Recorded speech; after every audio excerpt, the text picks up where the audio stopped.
What do windscreen wipers, a flare gun, and a fire exit sign have in common?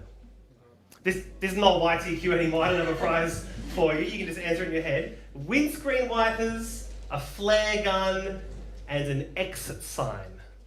What's the link between them? The answer is they help you see clearly when it matters the most. That's the link. Our roads are packed with cars and trucks and motorbikes, and there's pedestrians, and there's potholes, and it's Riverston, so there's like dogs everywhere, and there's a lot of risk. And so drivers need to be able to see clearly, and how much more is that true when it's raining? And so windscreen wipers are essential. They help you see when it matters most. If someone gets lost or injured in the bush or in the ocean, then a flare gun can help the rescue party to see their location quickly when it matters the most. And if someone's inside a burning building, where it's hard to breathe, even hard to see, then the bright green glowing exit signs helps show the way out. It helps you see clearly when it matters the most. In those serious moments, in those moments where the stakes are high, clarity matters. You know, one of the themes that we have been seeing as we've been working our way through the Gospel of Mark is there's been some confusion about who Jesus is. People aren't seeing him clearly. Even though Jesus has been saying who he is as he teaches and showing who he is with all of his miracles, we keep meeting all these people who are confused. They don't get it. Even his friends, his disciples, who have been with him the whole time, they're not seeing him clearly. There's a lack of clarity.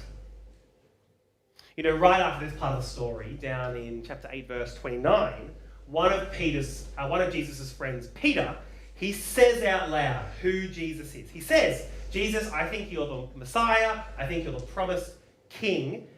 And he's right, but even though he says the truth, he still doesn't get it. He and his friends still don't understand what that means.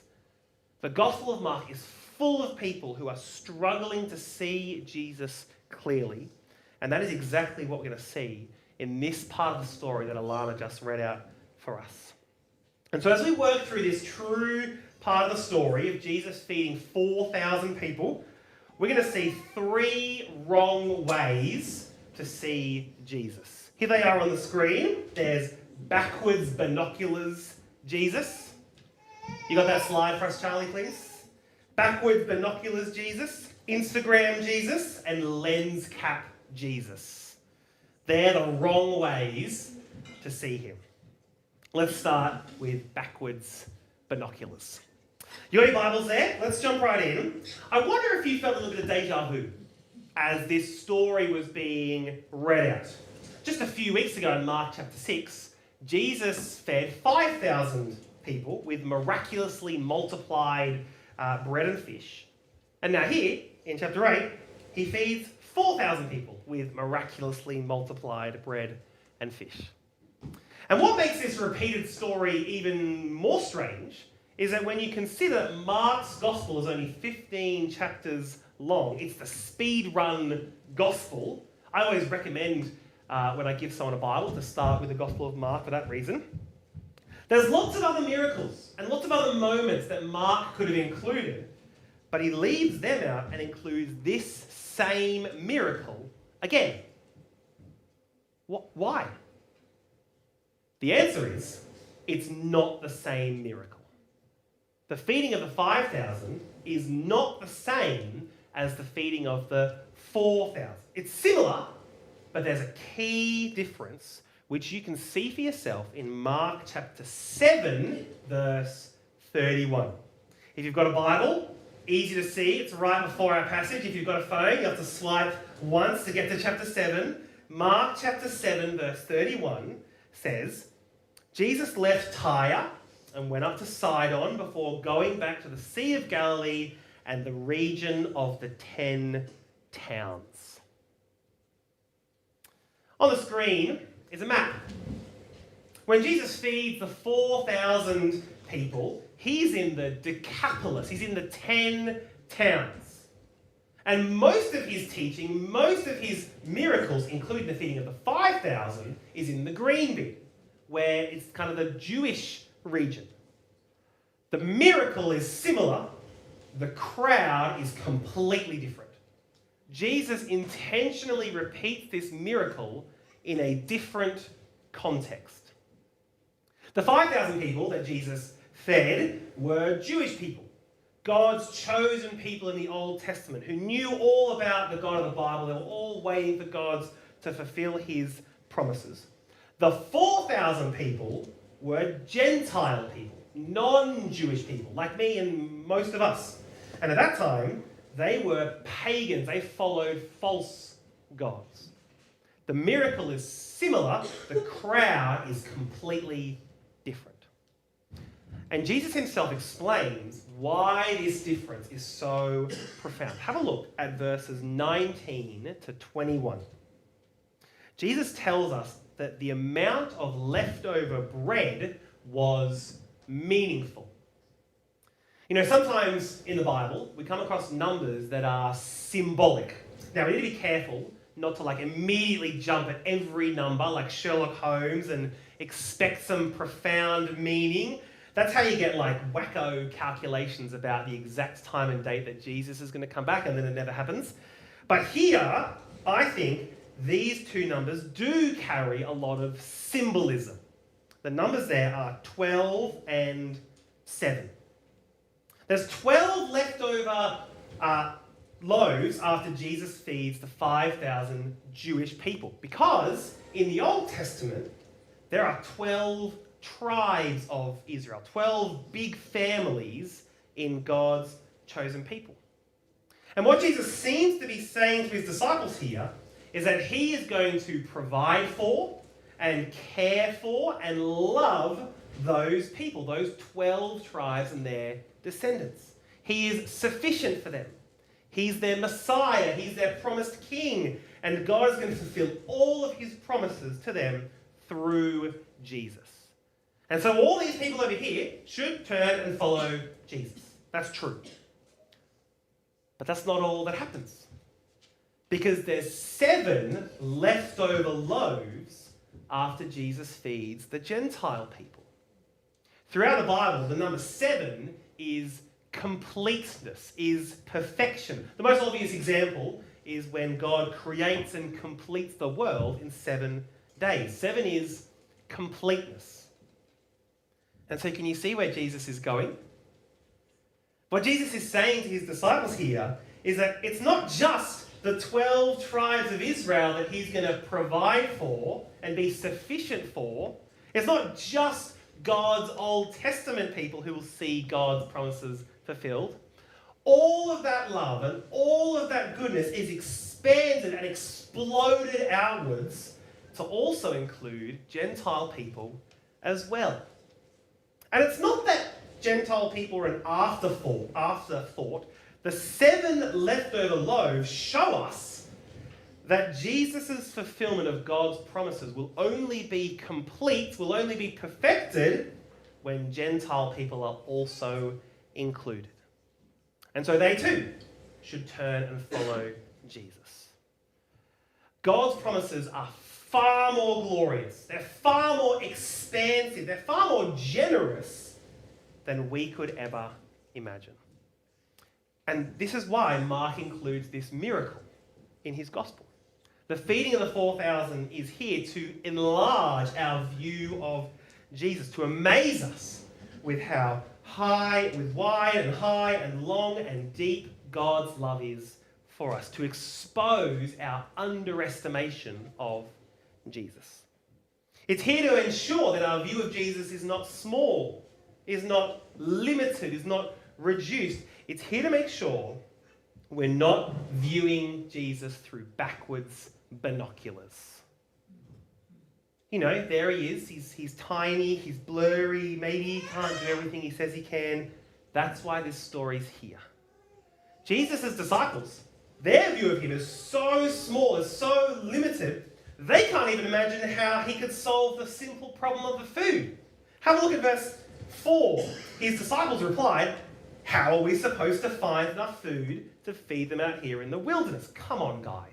You were just there. Jesus just did this. This is kind of like when your mum or your dad asks you to clean your room. And then like 30 minutes later, they come back and they're like, hey, you need to clean your room. And you're like, yeah, sure. And then they come back after 30 minutes and they're a bit angry and they say, hey, you got to clean your room. And you're like, yeah, sure. And they come back 30 minutes later and they're like, you got to clean your room. And you're like, what are you talking about? Like, this is the first time you've asked me and there's this big argument. I'm sure this has never happened to anyone ever in this room. It's similar, isn't it? The disciples just saw that Jesus has proven that he can do this, and they've already forgotten. The disciples have their binoculars on backwards, and Jesus is so tiny to them that they can't even imagine him doing a miracle that he just proved that he could do. How much more should it blow their minds that Jesus will not only provide for these people, but that Jesus will provide for these people. You know, it's easy to look back at the disciples and think they're a bit thick, a bit slow. But it's also easy for us to look at Jesus through our backwards binoculars and to think, surely he's not enough for this situation. Surely he's not enough for these people. It's easy for us to minimize Jesus, to underestimate him. It's easy for us to hesitate, to be slow to talk to him, to be reluctant to trust him. This miracle reminds us to take the backward binoculars off. Jesus is standing right in front of you. He's ready to listen and forgive. He's able to provide and heal. He's willing to show patience and mercy. And so get rid of the binoculars. See him clearly and move towards him. The first wrong way to look at Jesus is through backwards binoculars. Let's look at the second one. Second one is Instagram Jesus. Whenever my wife Morgan and I spend time on Instagram Reels, we always use my account. My account is perfected. The algorithm is so good. It's a perfect balance of dogs and dog fails, coffee and coffee fails. Those ones hurt pretty bad, actually. There's parenting and parenting fails. There's church music and church music fails. And then, of course, there's toilet humour right there at the end. But we all know that whether you're on Instagram or TikTok or even the news or YouTube, whatever it is, all the content we see is curated. It's filtered, it's edited, it's tweaked. The blemishes are removed. And the inconvenient truths are kind of diluted. And the speculations are emphasized. The ultimate goal is engagement and clicks, not honesty and transparency. And this is what I mean by Instagram Jesus.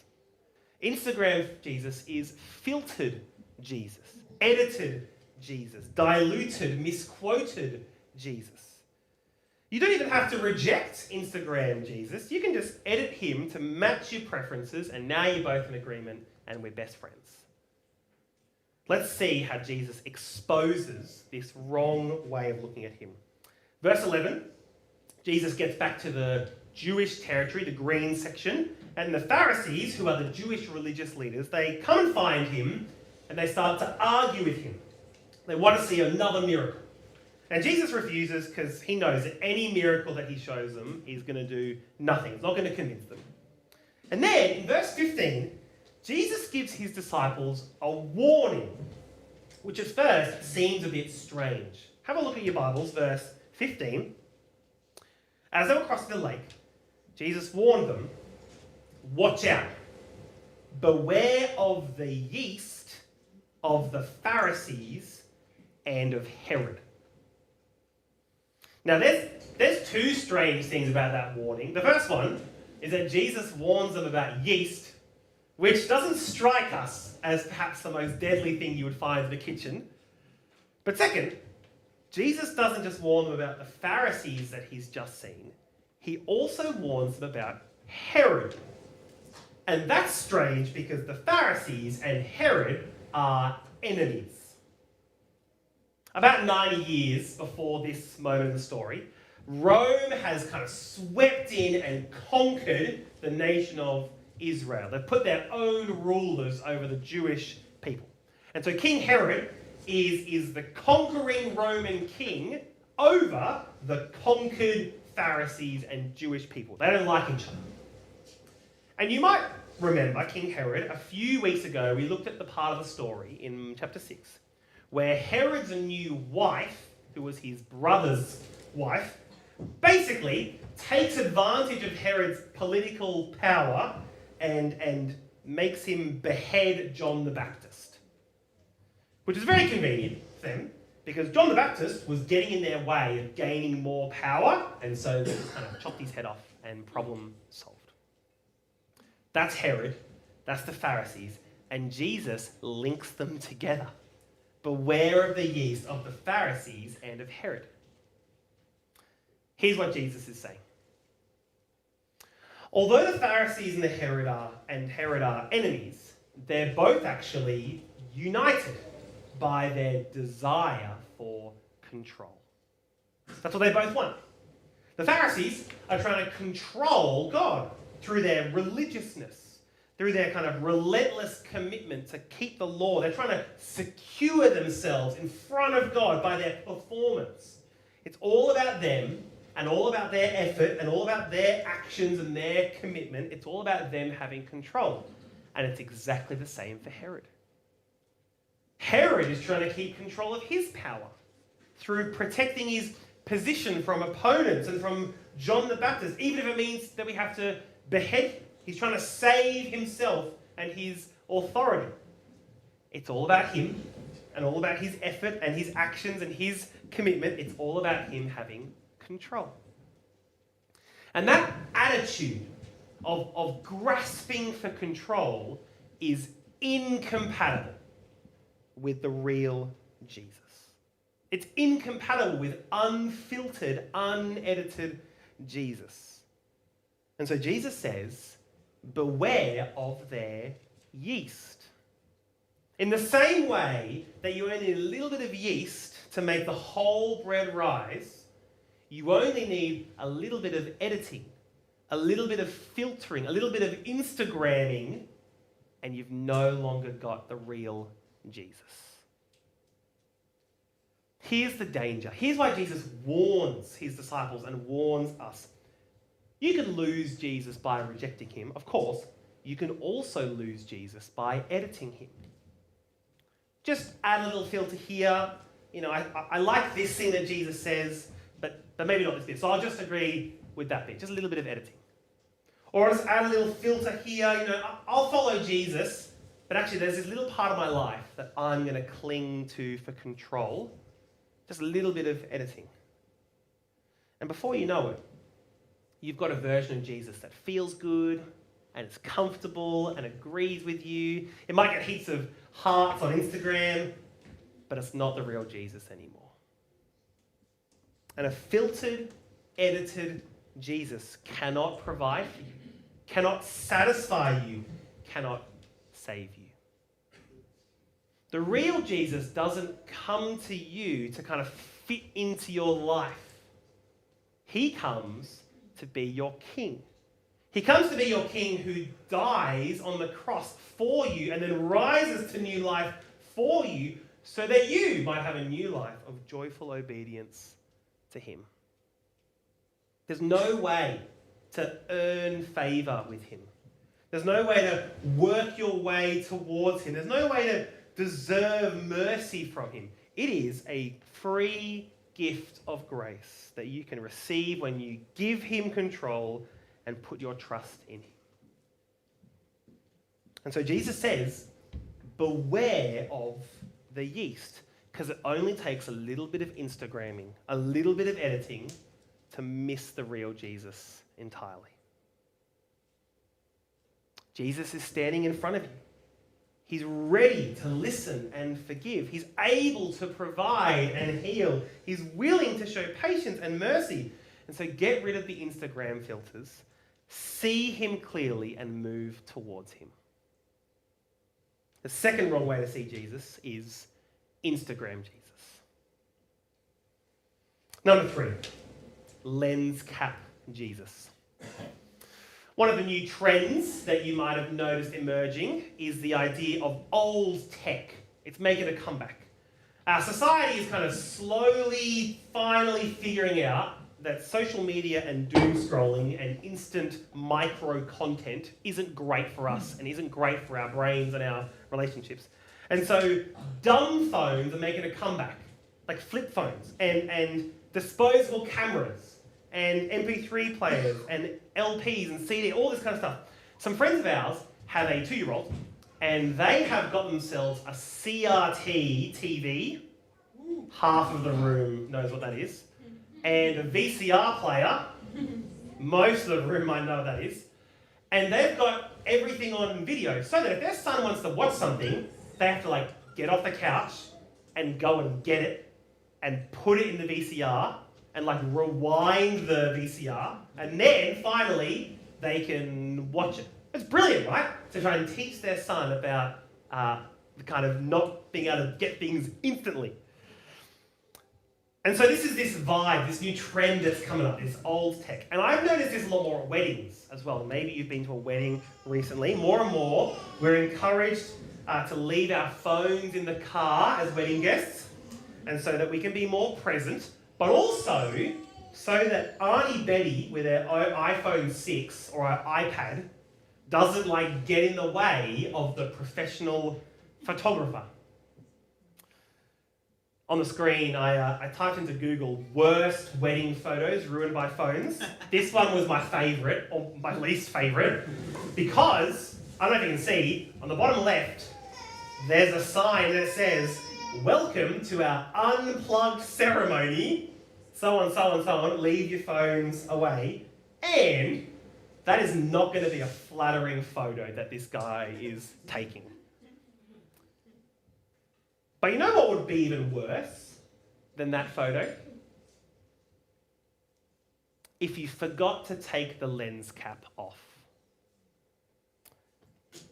This is my DSLR. It's seen better days. And I could spend hours, working on the lighting of the photo that I want to take. I could spend hours, playing with all the settings, getting all the ISOs right, getting all the F numbers right, getting it all right. But if I don't take the lens cap off, then my photo is useless. All my efforts are useless. Have a look at verses 16 to 18. At this, the disciples began to argue with each other because they hadn't brought any bread. Jesus knew what they were saying, and so he said, "Why are you arguing about having no bread? Don't you know or understand even yet? Are your hearts too hard to take it in? You have eyes. Can't you see? You have ears. Can't you hear? Don't you remember anything at all?" It's a bit of a scary verse, isn't it? Because the disciples are in the boat with Jesus. They can't get any closer, and yet they can't see him. Jesus is standing right in front of them. He's ready to listen and forgive. He's able to provide and heal. He's willing to show patience and mercy, and they miss it. And so maybe today it's time to take the lens cap off. It's time to stop trying to perfect the settings of your life, trying to stop to perfect the lighting of your circumstances. It's time to take the lens cap off and see Jesus. Maybe for the first time, or maybe you've just noticed that you've put it back on. Jesus is standing right in front of you. He's ready to listen and forgive. He's able to provide and heal. He's willing to show patience and mercy. And so the third wrong way to see Jesus is to not see him at all and have the lens cap still on.